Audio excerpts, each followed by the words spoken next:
Se você trouxe a sua Bíblia, eu quero convidar você para abri-la em Romanos capítulo 8. Romanos capítulo 8.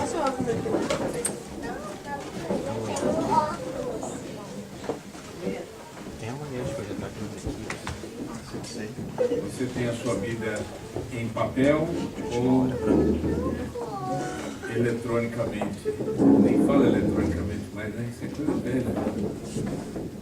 Digitalmente, né? Digital. Que coisa. Eletrônica lembra de válvulas. Rádio. Muito bem. Abriram? Romanos capítulo 8. Antes de fazermos a leitura, eu quero convidar você a prestar atenção no que eu vou falar aqui. O livro de Romanos é um livro extremamente importante para a nossa fé. Porque o livro de Romanos, ele trabalha doutrinas cristãs. Se você quer conhecer melhor as doutrinas cristãs, está aí um livro fantástico para você. Mas ele não é um livro simples, ele não é um livro facinho de ler. Ele não é fácil como nada é fácil na vida. A gente precisa estudar, a gente precisa se interessar, a gente precisa buscar o melhor conhecimento. No capítulo 1 de Romanos, o apóstolo Paulo fala sobre a depravação geral dos seres humanos. Diz que os seres humanos estão perdidos, estão absolutamente enlouquecidos, fazendo coisas inclusive absurdamente contrárias a todo o plano de Deus. No capítulo 2, ele introduz o tema do judeu. Por que ele introduz o tema do judeu? Porque ele diz o seguinte: se as pessoas estão tão perdidas, como deve se sentir o judeu que acha que tem a palavra de Deus? Então ele diz, é um privilégio ter a palavra de Deus, mas isso não isenta nenhuma pessoa da sua realidade espiritual. No capítulo 3, ele aprofunda mais isso daí, dizendo, não há justo nenhum sequer. Não há quem busque a Deus. E aí ele fala tanto de judeus como não judeus, e ele diz, todos estão perdidos. E no capítulo 3, ele introduz algo fantástico, chamado a propiciação pelo sangue de Cristo. Ou seja, quando Cristo morre na cruz, ele perdoa os nossos pecados. Ele cobre os nossos pecados. Propiciação, ele cobre os nossos pecados e ele então cura o nosso ser. No capítulo 4, o apóstolo Paulo, ele trata a respeito do Antigo Testamento, e ele vai falar de Abraão, e ele vai falar de fé e obras. No capítulo 5, ele fala sobre a justificação pela fé. Ele diz, uma vez que nós temos, que nós somos justificados pela fé, nós temos paz com Deus. E aí ele faz uma distinção entre Adão como o primeiro homem e Jesus Cristo como o segundo homem. Por um homem entrou o pecado no mundo, pelo pecado a morte. Mas por um homem entrou a salvação, através do sangue de Cristo Jesus. No capítulo 6, ele inicia fazendo uma pergunta. Ele diz, bom, então se já que Jesus morreu na cruz e deu perdão para os seres humanos, então vamos permanecer no pecado para que a graça de Deus seja mais abundante? Ele diz, de modo algum. Como viveremos no pecado, nós que para ele morremos? E aí ele trabalha a questão do capítulo 6 sobre a morte e a ressurreição de Jesus Cristo. No capítulo 7, Paulo introduz uma situação absolutamente importante para a gente compreender esta relação toda que vai acontecer no capítulo 8. Ele diz, eu tenho uma luta interior. Ele diz, com a minha mente eu quero seguir a Deus. Mas eu vejo na minha carne, e ele não está falando carne no sentido físico, ele está falando no sentido dos desejos. Ele está falando no sentido das intenções do ser humano, e ele diz, eu vejo na minha carne uma outra lei. Então, com o meu coração, com o meu espírito, com a minha mente, eu quero seguir a Deus. Eu quero andar de acordo com a lei de Deus. Mas ele diz, na minha carne eu encontro outra coisa. Um plano completamente diferente, que é de me afastar de Deus. E aí tem uma frase extremamente famosa que ele diz que o bem que eu quero, não faço. O mal que detesto, este pratico. E aí ele termina dizendo: miserável homem que sou, quem me livrará do corpo desta morte? Mas graças a Deus, por Cristo Jesus, nosso Senhor, de maneira que eu de mim mesmo, com a mente, sou escravo da lei de Deus, mas segundo a carne da lei do pecado. Se você parar aí, você diz assim: bom, me identifiquei, certo? Porque eu também tenho essas lutas internas, me identifiquei, beleza. Só que nós estamos perdidos, né? Porque identifica, mas não resolve, né? Aí ele começa o capítulo 8. Então vamos dar uma lida? Nós vamos ler 11 versos. Agora, pois, já nenhuma condenação há para os que estão em Cristo Jesus.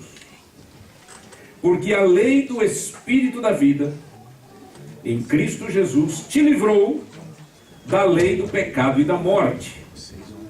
Porquanto o que fora impossível à lei, no que estava enferma pela carne, isso fez Deus, enviando o seu próprio Filho em semelhança de carne pecaminosa, e no tocante ao pecado, e com efeito condenou Deus na carne o pecado, a fim de que o preceito da lei se cumprisse em nós, que não andamos segundo a carne, mas segundo o Espírito. Porque os que se inclinam para a carne cogitam das coisas da carne, mas os que se inclinam para o Espírito, das coisas do Espírito. Porque o pendor da carne dá para a morte, mas a do Espírito para a vida e paz. Por isso o pendor da carne é inimizade contra Deus, pois não está sujeito à lei de Deus, nem mesmo pode estar. Portanto, os que estão na carne não podem agradar a Deus. Vós, porém, não estáis na carne, mas no Espírito, se, de fato, o Espírito de Deus habita em vós. E se alguém não tem o Espírito de Cristo, esse tal não é dele. Se, porém, Cristo está em vós, o corpo, na verdade, está morto por causa do pecado, mas o Espírito é vida por causa da justiça. Se habita em vós o Espírito daquele que ressuscitou a Jesus dentre os mortos, esse mesmo que ressuscitou a Cristo Jesus dentre os mortos, vivificará também o vosso corpo mortal, por meio do seu Espírito que em vós habita. Vamos orar. Pai, em nome de Jesus, esta é a tua palavra, eu confio nela, eu creio nela, eu sei que ela veio do Senhor para nós. Dá, ó Deus, que eu consiga explicar. Dá, Senhor, que nós consigamos ouvir. E dá, meu Deus, em nome de Jesus, que ninguém aqui tenha sono ou se sinta prisioneiro da sua própria carne, impedindo de compreender aquilo que está escrito nas Santas Escrituras. Abra nossa mente. Eu repreendo e resisto a toda a força do mal, em nome de Cristo Jesus. E pelo poder de Deus, eu chamo a vida e a salvação a todos, em nome de Cristo. Amém e amém. Você percebeu que a linguagem não é simples. Existem traduções que deixam um pouco mais simples para a gente compreender, mas na verdade o mais importante não é entender apenas o vocabulário ou a gramática, ou o que seja, mas entender o significado. Então, o mesmo Paulo que disse assim: ó, gente, o seguinte, eu me sinto tão péssimo com essa situação, essa dualidade dentro de mim, eu quero fazer as coisas de Deus, mas não consigo fazer, eu quero, mas não consigo. Ele diz, eu tenho essa luta interior, mas aí ele introduz alguma coisa que é fundamental para nós. Ele chama do lei do Espírito da vida. Então qual é a questão?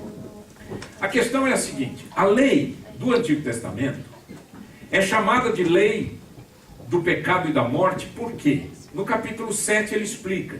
Porque a lei é que chama a atenção do pecado. Ele diz, porque se não tivesse lei, ninguém saberia que estaria errado, certo ou não? É a lei que identifica, é a lei que chama, é a lei que fala, está errado. Ele diz, eu não saberia que eu estaria adulterando se a lei não me dissesse, não adulterarás. Eu não saberia que estaria matando se a lei não me dissesse, não matarás, e assim por diante. Então a lei, ele chama a lei do pecado, não é que a lei do Antigo Testamento, a lei de Deus, ela é pecado, não é isso? Ela chama atenção para o pecado. E por que ela é chamada lei da morte? Porque todo pecado leva à morte. E por mais que nós, seres humanos, tentemos obedecer à lei de Deus, não conseguiremos. Porque existe dentro de nós uma incapacidade para se obter a lei, para se obedecer à lei de Deus. Há uma incapacidade natural dentro de nós. É isso que Paulo falou: eu quero, mas não consigo, eu quero, mas não consigo. Então ele diz: eu preciso de uma intervenção de fora, eu preciso de uma ação de Deus, eu preciso de um milagre. E ele diz: é aí que entra o Espírito Santo. Então a lei do Espírito da vida me livra da lei do pecado e da morte. Por quê? Porque eu descubro que eu só vou conseguir ter relacionamento com Deus se for por Deus e não por mim. Em outras palavras, não é uma iniciativa humana buscar a Deus. Eu quero que você entenda isso. Não é natural do ser humano buscar a Deus.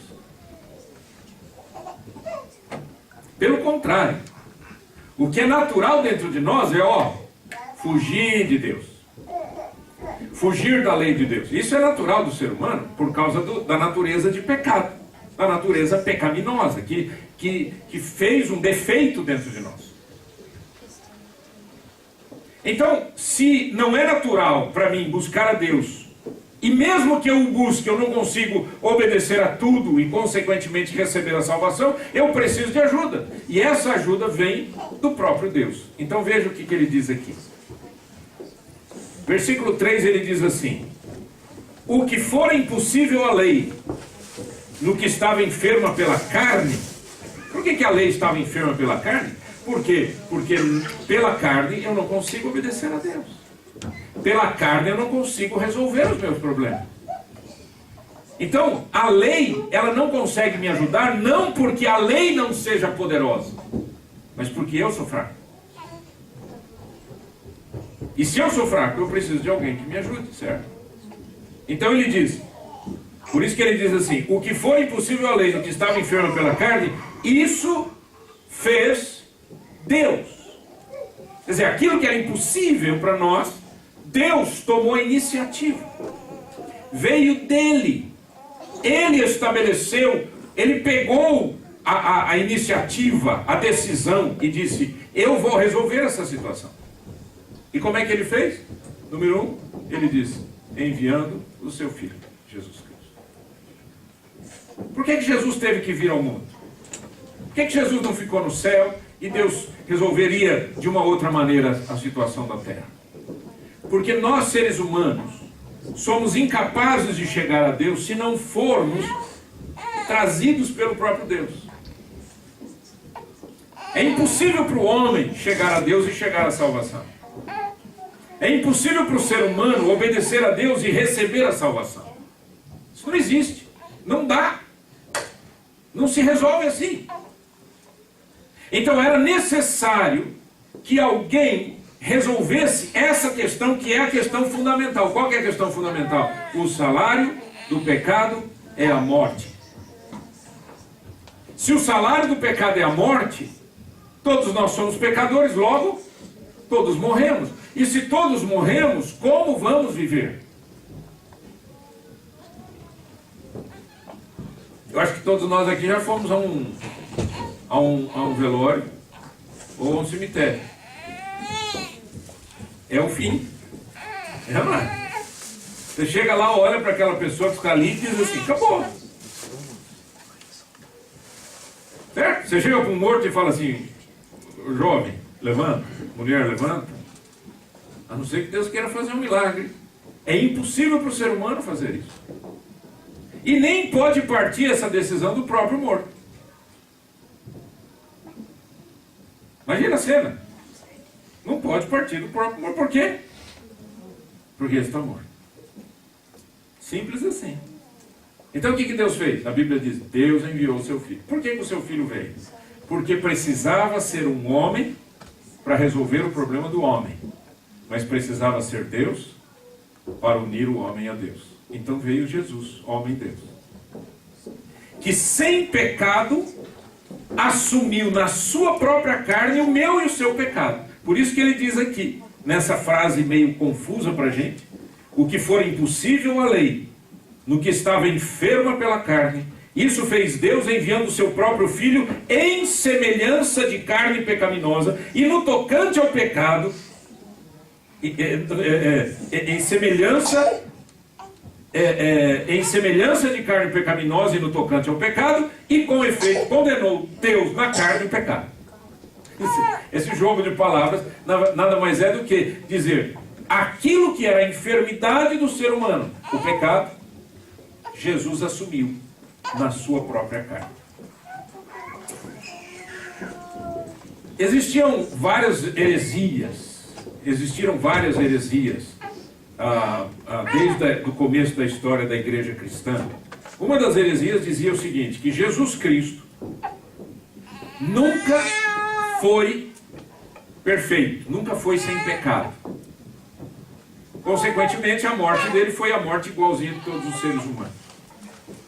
Outros diziam, Jesus Cristo era uma pessoa, ou Cristo era uma pessoa e Jesus era outra. E antes de Jesus morrer, Cristo saiu dele. Olha uma maluquice assim, né? Meio espiritualista o negócio. Né? Por isso a Bíblia diz, ele condenou na sua própria carne o pecado. Ele assumiu isso. Quando Paulo fala sobre isso, ele diz, agora, em Cristo, você fica livre. Sem isso, você não fica livre. Então esse desejo, eu quero seguir a Deus, mas não consigo, quero seguir a Deus, mas não consigo, ele diz, isso só pode ser resolvido pelo próprio Cristo. E pelo Espírito Santo. Que vai gerar vida dentro de você de uma tal maneira que ela não é o seu desejo, mas é a vontade de Deus acontecendo. É o poder de Deus acontecendo. Aqui onde aparece lei do Espírito da vida, poderia ser traduzida pelo poder do Espírito da vida e da vida. O poder de Deus. Presta atenção aqui. Imagina a cena. Imagine que tem alguém morrendo afogado. É uma cena horrorosa, não é? Porque a pessoa perde as forças. E por isso que é muito perigoso quando alguém vai salvar uma pessoa que está se afogando, porque o outro perde as forças de tentar segurar o que está morrendo afogado. Então ele fica também cansado e os dois morrem juntos. Ou consegue salvar um e o outro não consegue salvar, porque não tem mais forças para si, porque ele já gastou toda a força com o outro. A única maneira de se resolver essa situação é de alguém de fora, que não esteja cansado, que não esteja ali no meio, né, vir e tomar aquelas pessoas, né, por um barco, alguma coisa, e retirar aquela pessoa. Nesse exemplo muito bobinho que eu estou dando, é o que Cristo fez por nós. Só que ele não veio voando no céu, numa nuvem, para fazer isso. Ele veio como homem, porque era necessário que o pecado fosse morto na carne de Jesus. Senão, nós não teríamos salvação. Aí, Paulo apresenta um outro princípio. Ele diz, uma vez livres, aí sim inicia um novo período na sua vida, que se chama de santificação. Diz, enquanto não há essa liberdade, que é uma liberdade de uma ação de Deus para conosco, eu não consigo buscar a santificação. Eu não consigo resolver essa questão. O que é santificação? É viver segundo o Espírito. Veja o que ele fala aqui. Ele diz assim, verso 4, a fim de que o preceito da lei se cumprisse em nós, que não andamos segundo a carne, mas segundo o Espírito. O que é andar segundo a carne e o que é andar segundo o Espírito? Andar segundo a carne é andar perdido sem Cristo. Andar segundo o Espírito é andar salvo em Cristo numa nova história. Essa nova história é chamada de santificação.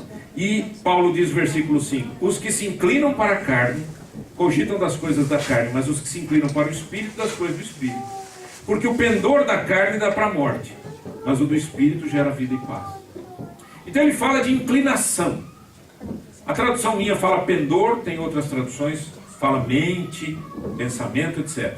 A ideia é simples, a ideia é a seguinte, Paulo está dizendo, se você se inclina para as coisas da sua carne, o resultado é sempre morte.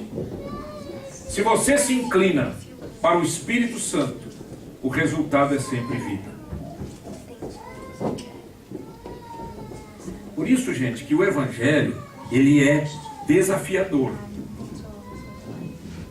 O Evangelho é desafiador.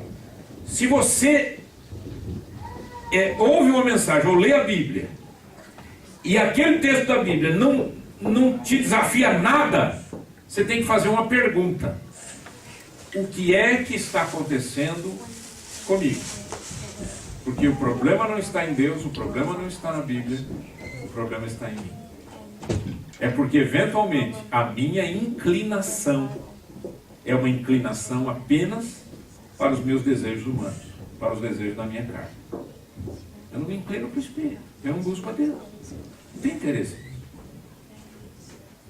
A maioria das pessoas andando pelo mundo aí, ó, gente, você anda aí pela cidade, anda aí pelo centro da cidade, sei lá onde você estiver. A maioria das pessoas está apenas focada no quê? Falem, pode falar, que ajuda um pouquinho. Está quente aqui dentro, as pessoas vão ficando com soninho, eu olho para o seu olhinho e não vejo nada, vejo apenas um soninho, é o calorzinho e tal, mudou o clima, a gente entende isso. Então vamos responder que ajuda, vai lá. Eu estou tentando ajudar você e você me ajuda aqui. Como é que é? A pessoa está pensando em si mesma. Ela está pensando nas contas que ela tem que pagar, ela está pensando no trabalho, ela está pensando na família, ela está pensando numa situação que precisa ser resolvida, ela está pensando num amigo, ela está pensando, sei lá, mas ela só está pensando nas coisas da terra. É raro você encontrar uma pessoa que está assim, eu estou preocupado com a minha alma. Querem ver uma coisa? Você concorda que todos nós vamos morrer fisicamente um dia? Sim ou não? Se você não concorda, tem algum problema. Todos nós vamos morrer um dia, certo, gente? Todos nós vamos morrer. Agora, que dia que vai ser isso?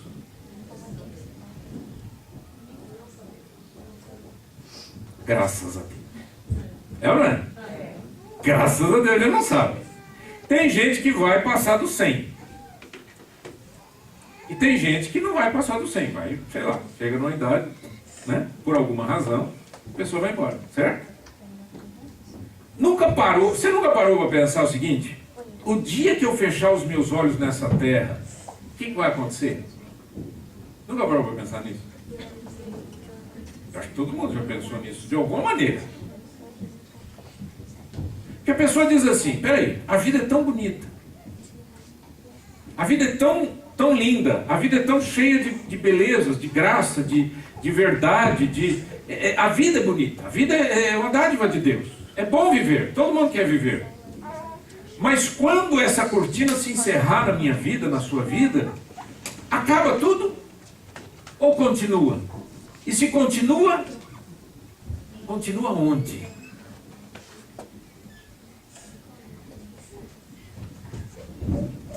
Nesses tempos eu tenho aconselhado uma pessoa numa situação bem difícil. Essa pessoa chegou um dia e disse, eu quero morrer. Tentou morrer. Pela graça de Deus, alguém socorreu. Foi para o hospital. Saiu do hospital. E ficava tentando se matar, se jogar na frente do carro, coisas assim.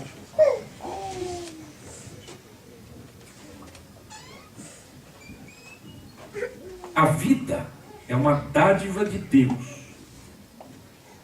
Quem dá é Deus, e a Deus pertence. Nenhum de nós tem o direito de tirar vida. Se você tirar a vida, seja sua ou de alguém, você acolhe dentro de você toda a condenação da lei. Por isso que eu sempre digo para as pessoas, por misericórdia, você morra, mas não faça aborto.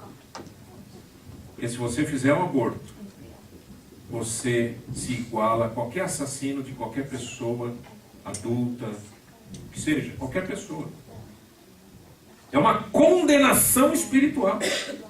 Eu não posso matar uma pessoa e eu não posso me matar. Porque senão eu vou colher a condenação da lei. Não posso. Ora, se eu não posso e a pessoa se mata, a não ser que seja numa condição absolutamente de enfermidade, que a pessoa esteja absolutamente fora de si, se a pessoa se mata, ela colhe a condenação da lei. E a condenação da lei é perecer sem Deus. Ora, mas isso significa que se vai perecer sem Deus, significa que tem vida após morte. E se tem vida após morte, o que vai acontecer com as pessoas que não têm Cristo?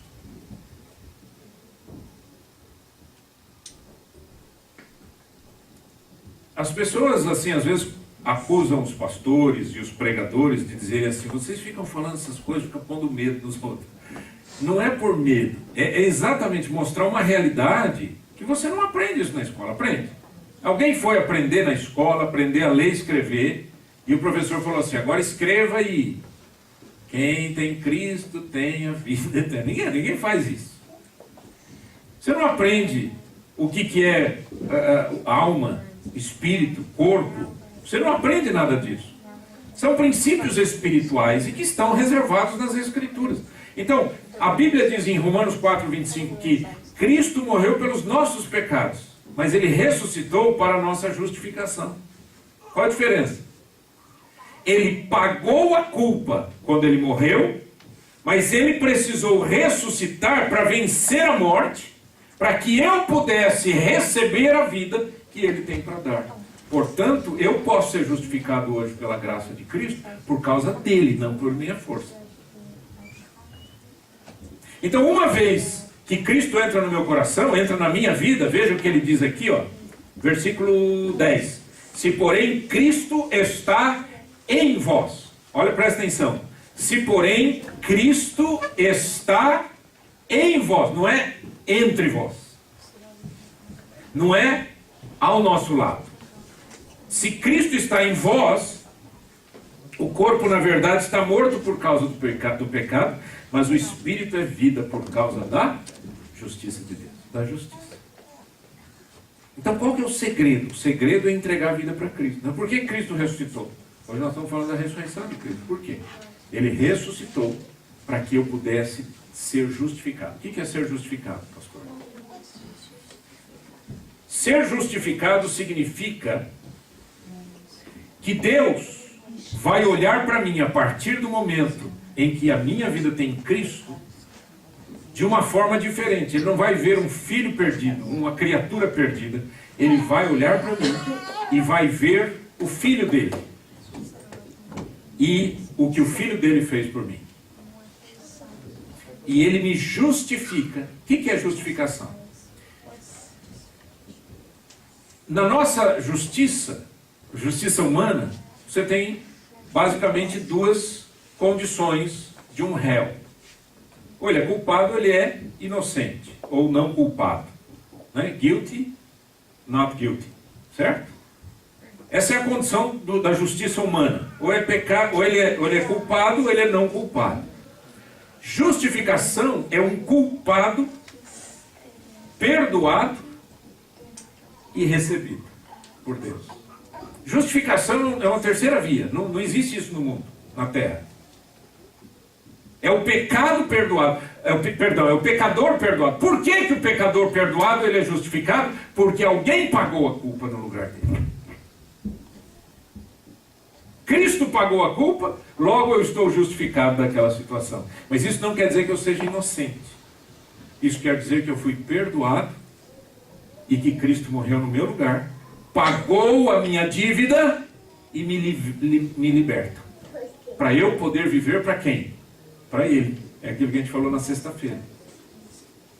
Certo? Ele morreu por todos, para que todos aqueles que têm a Cristo não vivam mais para si mesmos, mas sim para aquele que por eles morreu e ressuscitou.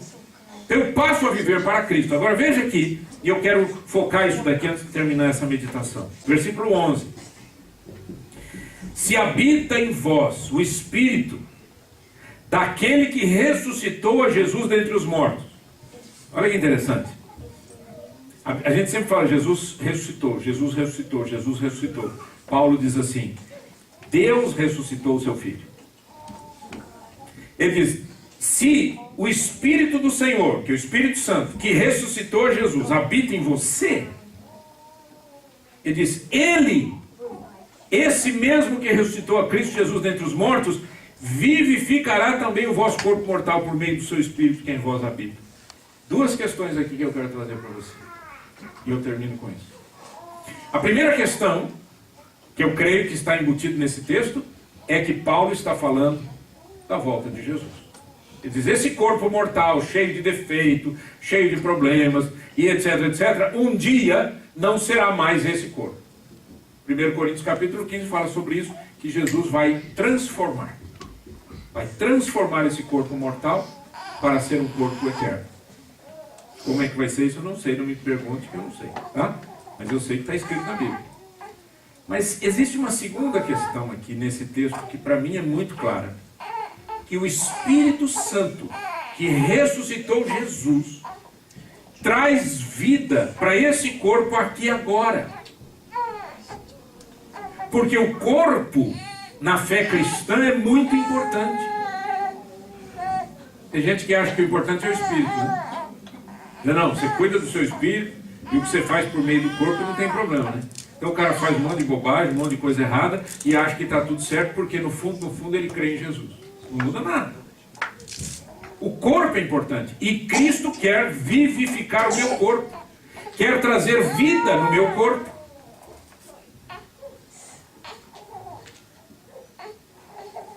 Eu estava ouvindo um cientista falar, não entendo nada.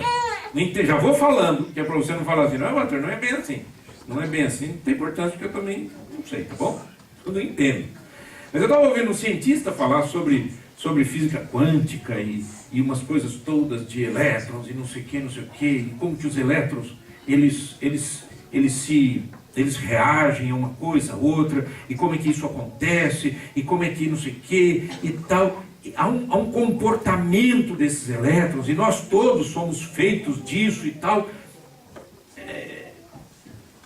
Não tem nada de errado pensar nisso, é uma ciência fantástica.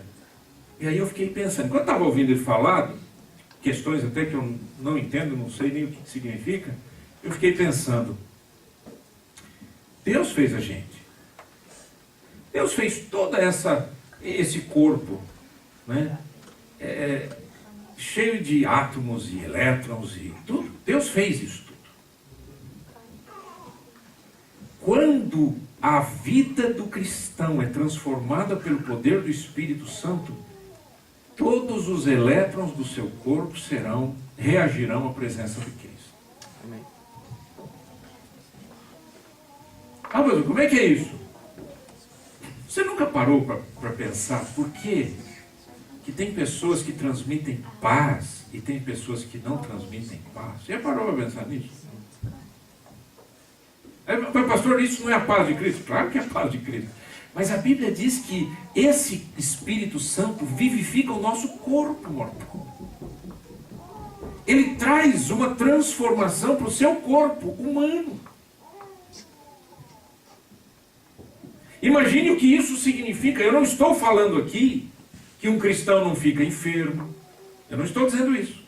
Eu não estou dizendo aqui que um cristão não terá problemas, se bater a perna não vai doer. Eu não estou dizendo isso. O que eu estou dizendo é que o seu corpo é vivificado pelo poder de Deus.